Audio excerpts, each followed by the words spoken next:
This is Stephen A. and Mike Wilbon going at it. We're going to give it some time. Let's go. I'm going to take a page out of Stephen A. now, if he was looking. Stephen A., I'm looking at you. I love you. You know that. Stop. You're not a journalist anymore. Ooh. You're not doing what you did at the Philly Inquirer. Stop, dude. I know what you did there because I was shoulder to shoulder with you at press row and in press boxes. And practice. Yes, practice. Yeah. Allen Iverson's practicing. Stop. No. Stephen A's a show. He's a show. He knows it.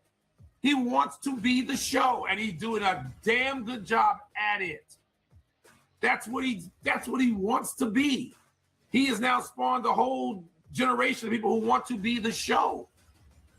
Good for Stephen, and he knows that. That was the great Mike. Okay, before Stephen A. gives them the flowers and flattery, and then they bring each other on, they're going to talk to each other. Let's just say this. Sometimes compliments hurt. And that's a compliment. And Stephen A. understood it. But that's why also Stephen A. took it as a little bit of a jab, because he's like, why does one have to cancel the other? Why is now that I'm the show, I can't be the journalist anymore? Why can't be both? Right? So sometimes compliments do hurt. Right? And you're like, oh, what do you mean? You know what you are. He's like, yeah, but I think of myself way more than that. So now they're going to go with that premise respectfully. I guarantee you this ain't going to be, they may not pop a bubble because they love each other. But we're going to see how they get into this because I know Stephen A. felt the way about it. Wilbon, columnist extraordinaire for decades in the nation's capital, writing for the Washington Post, co-star of the #1 show on ESPN for the last quarter century. Pardon the interruption. He is with yours truly right now. My brother, what's going on, my man? How you doing? Hey, I'm good. I'm good. Thanks for having me. It's good for us to do this publicly since we do this privately. People don't understand that we do this on text. We do this in green rooms. Yep. We do this for commercial breaks, but they think we get angry at each other if they don't know. So it's good to let them in on our discussion about things they feel differently about. We're letting them in on our discussion because, as I said, when this story came out, I said, I don't know what the hell these people are doing with these headlines if they expected me to be mad at my big bro. We go back and forth about everything all the damn time. So yes. What? You know what I'm saying? You know I love you. But let me ask you this question, Mike. Okay. Like we predicted. Nothing wrong with that. It ain't got to be always, I hate you. Forget you, ninja. We don't want that. I know you notice that Stephen A., and he rarely does this, but a lot of people have come to me before. It's like, Stephen A. got the #1 show, ESPN. I said, you got to listen to him. He says the #1 daytime, morning show. He says morning show. Okay? The #1 show on ESPN, and it's been that way, as he said, for a quarter century, it's been PTI. But you don't hear that. It's almost like the Emmanuel Acho flex, when Emmanuel was trying to flex the subscribers. But the real is when you get the challenge for Stephen A. right now is he's right next to Wilbon. He's right on the screen with Wilbon. So now you're not going to hear #1 morning show. You're going to hear, that's the #1 show on ESPN. Just little subtleties to show respect. That's all it is. Wilbon. So, all right, if I am a show, right, what are you? Because PTI #1 for a quarter century. You're a star on television. You're a star covering the NBA. You're all over the place. What are you? A mini show. Listen, I'm going to do this now. Right. Because we just like we can disagree, we can also, people have to understand how we actually feel. Dude, you have built an empire. I'm proud of you. You know that. Matthew just left. My son just left. He don't watch me. He doesn't come home and say, what did dad say? He comes home and says, Dad, you and Stephen A. said today. Mm-hmm. Not only is it not competitive, and you know, probably two of your biggest fans when it comes to how we got where we are Tony Kornheiser and me. You know that. Absolutely. But here's what I gave it up in terms of the journalism part. Stephen A., you know, we can call on those skills. We can wear that hat. You prepared for this. I know how you prepared for it because we prepared the same way. And then we got this path. And neither one of us sought to be a show. I can say that with great certainty. We sought to be what we were 20, 30 years ago, journalists. We were. And now I would tell you a quick story. So one day when PTI was relatively new, 3-4 years old, I was somewhere talking about the Cubs. I was wearing like a Cub jersey. You know, I was being something different outside my role. And Big John, the great John Thompson. God love him. Big John called me and he said, I won't do the invitation because that'll be crazy. Yes. But Big John said to me, somebody described me as a journalist, and he said, you know you're not that anymore. Son, you know you're not that anymore. And Stephen, I was hurt at first. Yeah. And then he went on, because it's Big John. That's right. And it was going to be time for it. He said, look, you're going to people's living rooms in a different form. You have to, it's different. They see you differently. What you're doing is different. And John Thompson, somebody who wrote op-ed pieces for the Washington Post and the New York Times and other places, just so folks don't think that all John did was coach. When he said this to me, it's 20 years now, I was taken aback at first. And then I realized, and he said, I saw you the other night at the arena for a Bullets game or whatever. And he said, when people go to these things now, you're part of the show. So I'm stealing, by the way, from the great John Thompson, who I know you adored and respected your whole life. That's right. I'm stealing from him. Because when he said it to me, I wasn't ready for it. And I realized as we went every day, yes, this is not, I was that. I'm proud of that. I don't have this without that. But I'm not that anymore. And it's okay. It's cool. Okay, before he defines, I'm thinking what that is. I can tell you why they both took it the wrong way or took it the right way and they didn't feel good about it. Because when they tell you you're a part of the show, immediately you think more sizzle than substance. Immediately when someone says you're a part of the show, you're thinking like carnival. You're thinking like, oh, I'm here as somebody who's not being deeply respected. Like you just over here looking at me like, oh, go dance, go sing, go talk, go be some court gesture or something of that nature, right? Historically, that's what you think. You just think that for many of connotations and reasons, you think that. But that's because you were in the infancy of what the show was being defined as in sports media. Sports media didn't have a show before. Yeah, they had names, right? But never were they a part of like the event in full respect.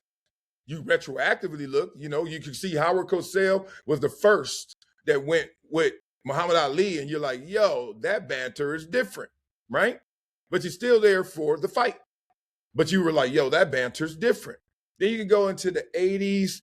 I mean, a lot of legendary people. Y'all got to understand what we're saying is something different.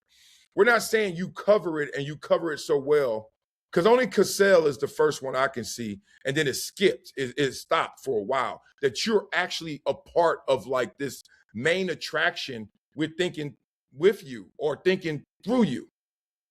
But sports media wasn't that. And then it comes to the 90s, you start getting all those Sports Center anchors, and they started to kind of like drive your interest into your sport. But you still weren't thinking of them in the show, in the sport. But think about how different it was then compared to now.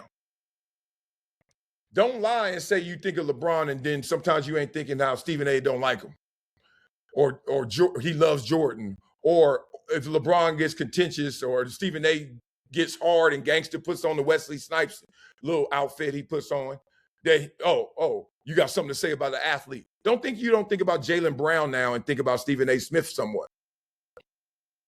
Kyrie Irving, Stephen A. Smith somewhat. Colin Kaepernick even. Terrell Owens, Stephen A. Smith, Max Kellerman. Like, it just, that's the show. What John Thompson was saying is, you're a part of this. Like, they're going to think about you too now. You've introduced yourself to the world at large and they're going to take notice.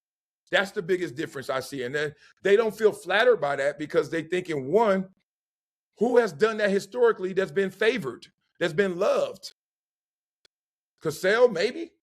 And even then, we don't give them the credit for that. So now you're in uncharted territory. And what comes with uncharted territory? Usually a lot of fear, a lot of anxiety.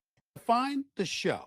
Define show and what that means to you and what it meant to him. Because John Chaney, by the way, John Chaney from Temple University, God rest his soul, I covered him for many years. He said the same thing. He said the same thing to me before he passed. Go ahead.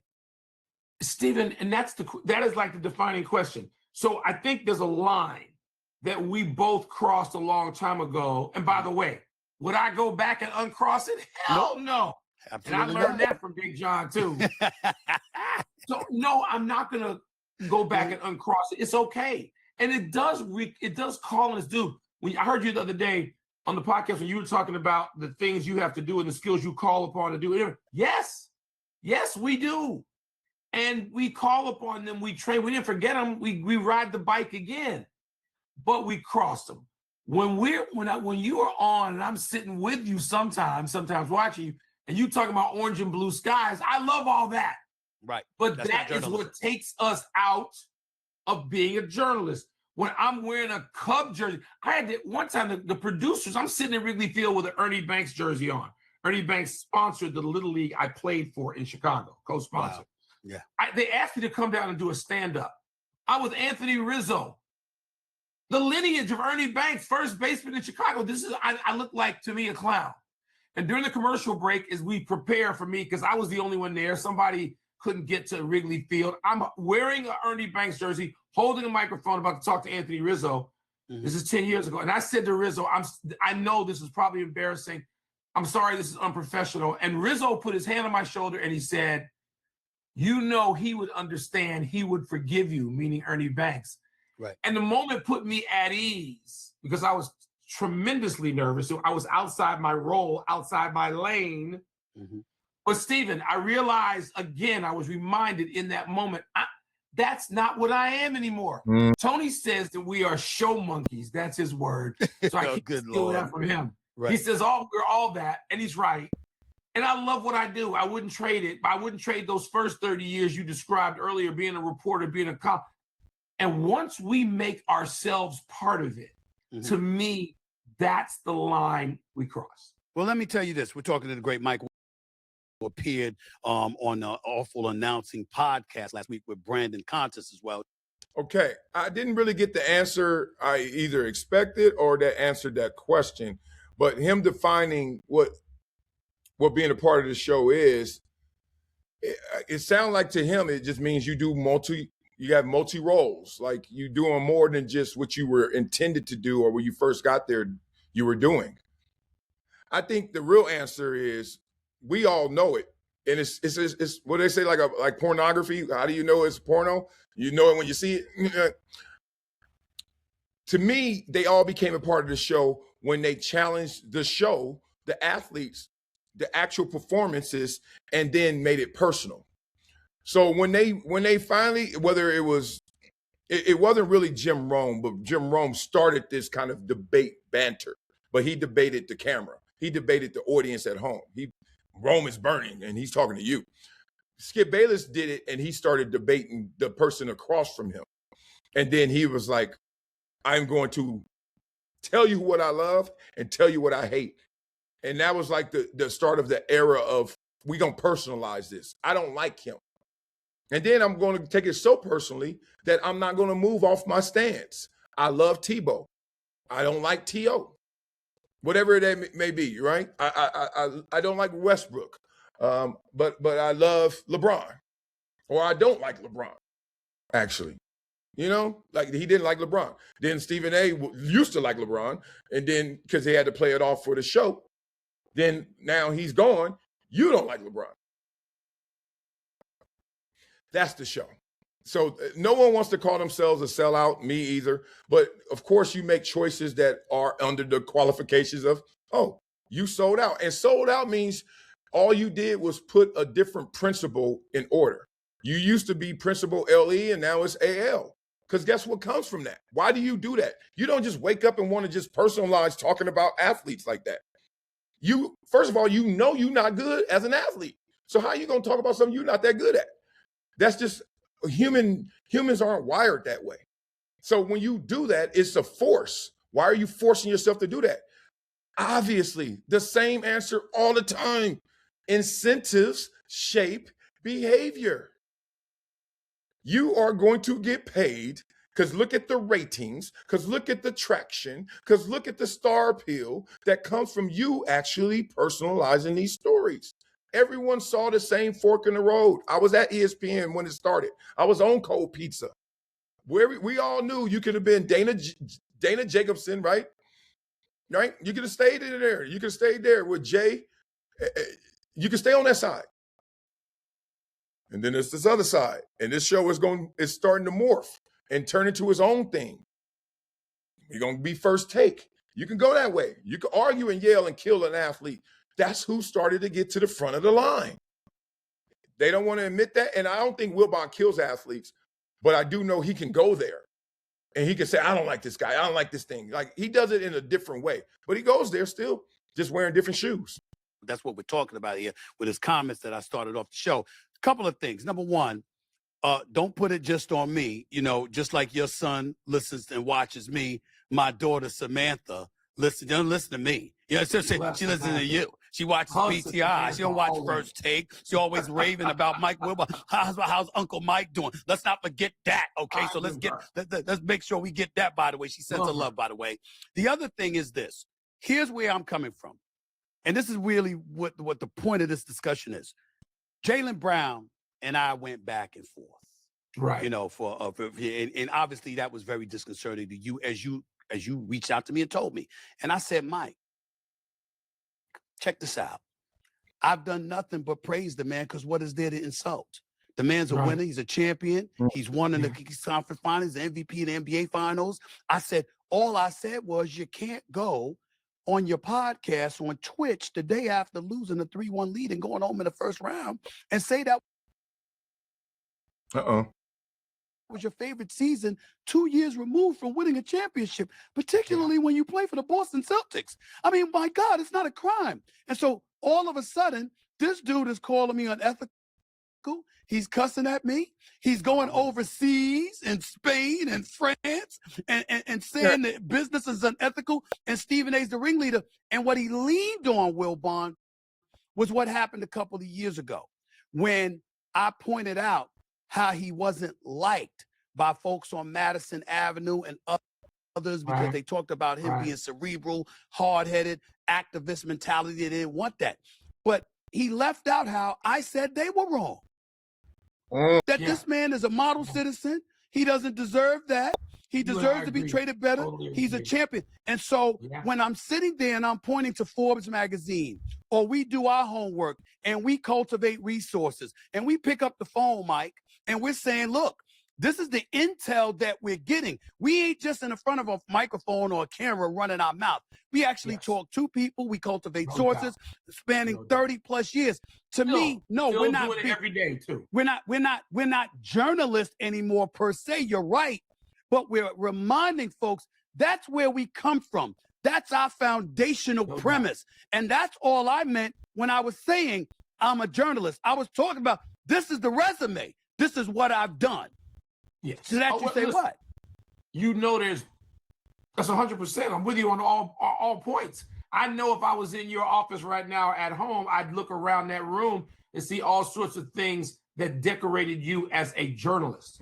Listen, I'm getting old and forgetful. I ain't that forgetful. I'm not. Okay.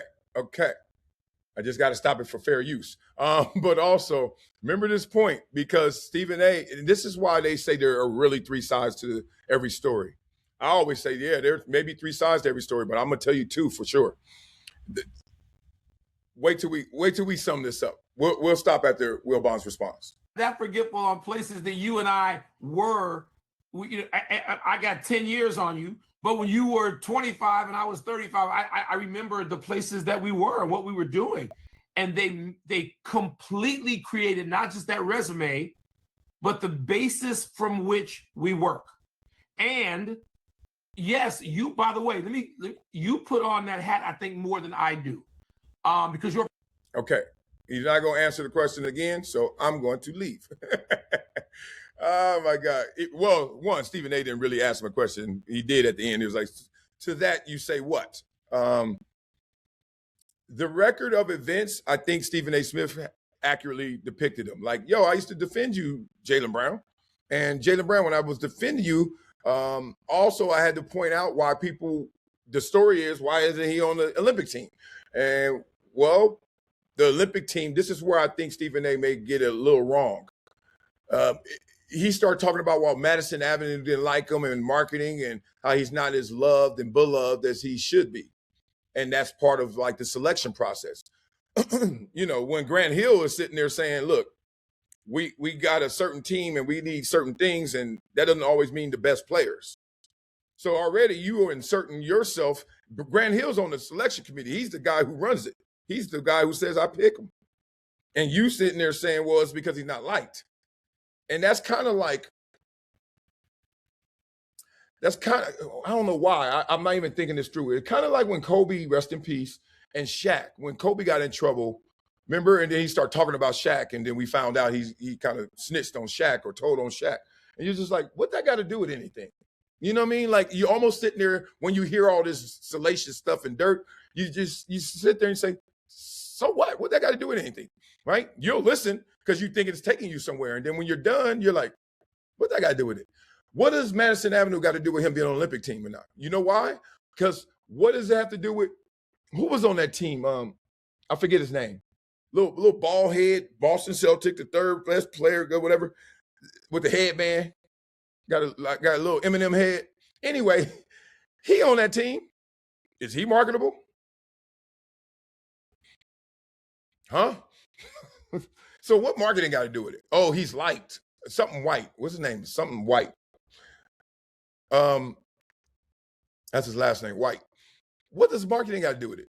But it was a way to character smear Jaylen Brown. If you're smart, you get that. Because that's what they do in court a lot of times. They know what they're there for, but then they'll throw something on the wall. They'll make a left turn and hope that you object or you don't object. They don't care. They just want it out there. And they be like, irrelevant, Your Honor, sustained. What the hell that got to do with anything? But now you're going to erase it. You're going to erase it. You're going to unerase it. You're going to erase it. You're going to unerase it. Stop it. So that's part one. Part two is when you fast forward to Jaylen Brown saying, this is my favorite season, you're going to tell him he can't say what is true to him. You can't say what is true to many people. Like, dog, the company had ESPN has record revenue this year. So you say, I love my year at ESPN this year. Then 2 years from now, y'all have bad ratings or bad revenue, bad ratings, not your best ratings, but still good, but not your best. But everyone is saying, yo, Stephen A for Emmys.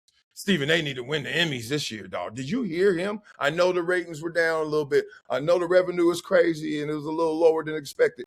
But did you hear what he said? You can't say this is your favorite year? You couldn't say that was my best year of broadcasting, my favorite year of broadcasting, because the company didn't do as well? And that's when Jaylen Brown, who is, let's just say thoughtful, if not very intelligent, if not damn near genius, whatever it is, he's smart. He's smart. He's like, man, I see what you're doing, dog. I see what's going on here. We bring in all these irrelevant elements into conversations that don't make sense. Simple as that. Derek White, that's his name, Derek White. We got Derek White on the team. We ain't talking about marketing with him. Oh, he's likable. You don't say Jaylen Brown's likable? Oh, no, I've heard that people don't like him. You can hear that about everybody. There's people that don't like LeBron. There's people that don't like Derek White. You know what I mean? There's people that don't like anybody because some people, you don't believe me? The Derek White types, everybody say, oh, no, everyone likes Derek White. No, you don't. You know why? Because he tries so hard. He plays so hard. All those guys who are not super talented, they in practice, and then they kissing coach's butt. They always up there in the owner's executive. You can make up a story about anybody if it's not real. Come on, y'all. So that's all that was. We may go back to the interview if they start answering real questions. We'll see.